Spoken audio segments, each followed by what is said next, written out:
ലോകത്തെ ഏറ്റവും സമ്പന്നനും ട്രംപിൻ്റെ ഉറ്റ സുഹൃത്തുമായ എലോൺ മസ്ക് വീണ്ടും രാഷ്ട്രീയത്തോട് വിട പറഞ്ഞ് തൻ്റെ സാമ്രാജ്യത്തിലേക്ക് മടങ്ങുന്നു.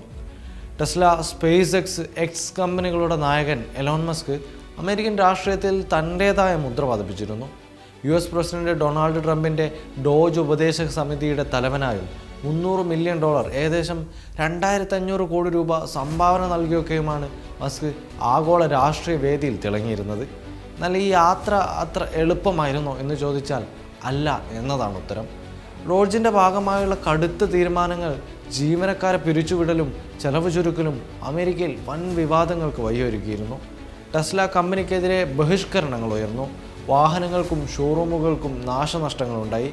അങ്ങനെ ഏറ്റവും അവസാനം ഈ വർഷം മാർച്ച് ആയതോടെ ടെസ്ലയുടെ വാഹന വിൽപ്പന 13% ഇടിഞ്ഞു. കമ്പനിയുടെ ചരിത്രത്തിലെ ആദ്യത്തെ വിൽപ്പന ഇടിവ്.